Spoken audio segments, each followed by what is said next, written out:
বন্ধুরা, আমি মন্দিরা। আমার চ্যানেল মন্দিরাস ট্রেন্ডি পঞ্চব্যঞ্জনে আপনাদের সবাইকে স্বাগত জানাচ্ছি। রোজের মতন আজকে আরেকটি রেসিপি নিয়ে এসে গেছি। যেহেতু এটা পৌষ মাস চলছে, সেই জন্য আমি আরেকটি পিঠের রেসিপি, খুব সহজ পিঠের রেসিপি, চট করে বানানো হয়ে যাবে, বাচ্চারা বললেই বানিয়ে দেওয়া যাবে, সেই রকম একটি রেসিপি ভাজা পুলি বানিয়ে দেখাচ্ছি। আর কি কি লাগছে, কিভাবে বানাচ্ছি সব দেখতে থাকুন। আর দেখে যদি ভালো লাগে লাইক শেয়ার কমেন্ট করতে ভুলবেন না। আর নতুন হয়ে থাকলে প্লিজ সাবস্ক্রাইব করে দেবেন। চলুন রেসিপিতে যাওয়া যাক। আমার ভাজা পুলি বানাতে প্রথমে লাগছে ময়দা। এখানে 500 মতো ময়দা নিয়েছি। নারকেল কুড়ো, একটা নারকেল কুড়িয়ে নিয়েছি। এখানে ঘি নিয়েছি, কনডেন্স মিল্ক নিয়েছি, তেল নিয়েছি, একটু দুধ আছে, হাফ কাপ দুধ আছে, এখানে খেজুর গুড় আছে। বাস এই অল্প ইনগ্রেডিয়েন্টসেই হয়ে যাবে। এই পুরের জন্য প্রথমে আমি নারকেল কুড়ো দিয়ে দিচ্ছি, সবটাই দিয়ে দেবো, একটু রেখে দেবো গার্নিশের জন্য।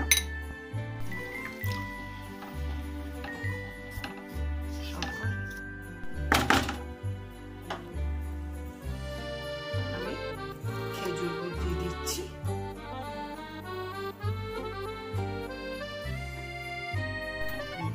এইভাবে নেড়ে নেড়ে এটাকে ভালো করে একটা পুর তৈরি করব।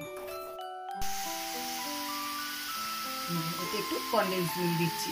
এটা অপশনাল, থাকলে দেবেন, না থাকলে না দিলেও হয়। আছে আমার, তাই দিলাম, ভালো লাগবে, টেস্ট হবে।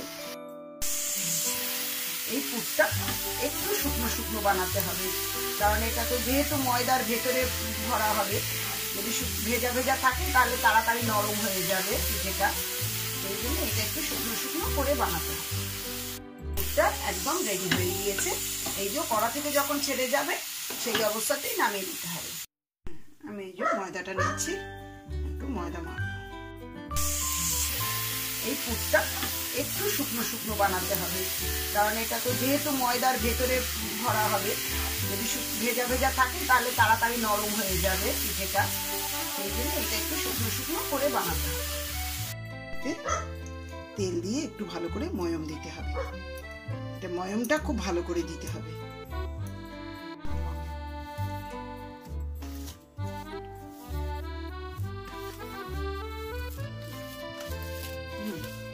ভালো করে ময়ম দিয়ে মাখতে হবে। এই যে কি করে বোঝা যাবে যে হাতে মুঠ করলে আবার এরকম করলে ভেঙে যাবে, তার মানে ময়মটা খুব ভালো হয়েছে।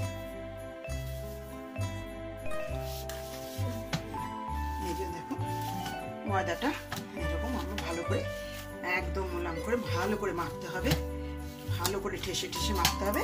মাখা হয়ে গেলে এরকম করে আমরা 10-15 মিনিটের জন্য রেস্টে রেখে দেবো। 10-15 মিনিট রেস্টে রেখে দেবো। পুরটা এই বাটিতে নামিয়ে দিচ্ছি। আমি গ্যাসে কড়া বসিয়ে দিলাম, তেল দিচ্ছি। এটা বেশি করে তেল দিতে হবে, কারণ ডিপ ফ্রাই হবে।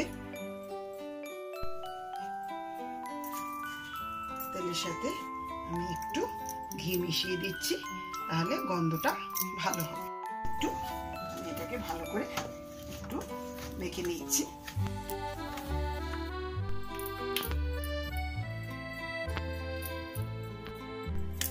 এটা দুরকম ভাবে হয়, ছোট ছোট লেচি করেও হয়, আবার যদি একটা বড় রুটির মতন করে নিয়ে বাটি দিয়ে গোল গোল করে বা গ্লাস দিয়ে গোল গোল করে কেটে নিলে সমান হবে।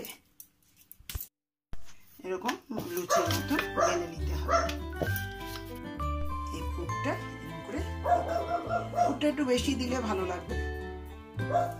এরকম করে মুড়ে নিতে হবে।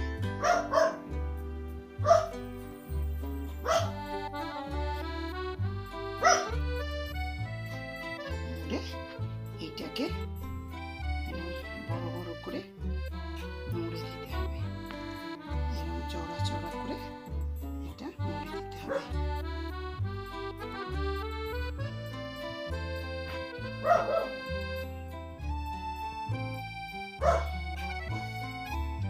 করে ভাজা হবে না, হাঁসো হাত তেলের মধ্যে এই পিঠেগুলো দিতে হবে, না হলে তাড়াতাড়ি পুড়ে যাবে, কিন্তু ভালো করে ভাজা হবে না। দেখো একটু উপরে উপরে তেল দিতে হবে।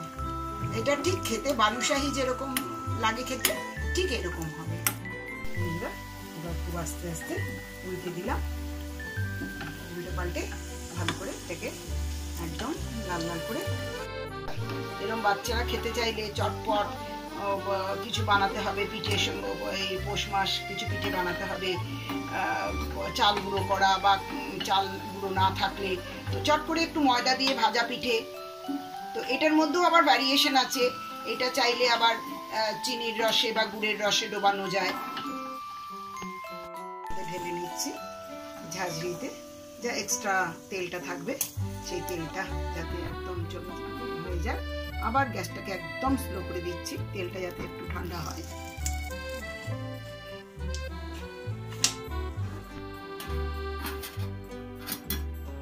একটু এর উপর দিয়ে নারকেল গার্নিশ করছি, যেহেতু এটা আমি ইউটিউবের জন্য করছি সেই জন্য একটু দিচ্ছি। আমাদের রেডি হয়ে গেল একদম ভাজা পুলি, খাবার জন্য একেবারে তৈরি। আপনারাও এই পৌষ মাসে বানান খান, সংক্রান্তির জন্য বানান খান, এনজয় করুন। এবং আমার যদি ভালো লাগে আমার কমেন্ট বক্সে জানিয়ে দেবেন আপনাদের কেমন লাগলো। আর নতুন নতুন রেসিপি দেখার জন্য আমার চ্যানেলটাকে প্লিজ ফলো করবেন। আপনাদের সকলকে শুভ পৌষ সংক্রান্তি।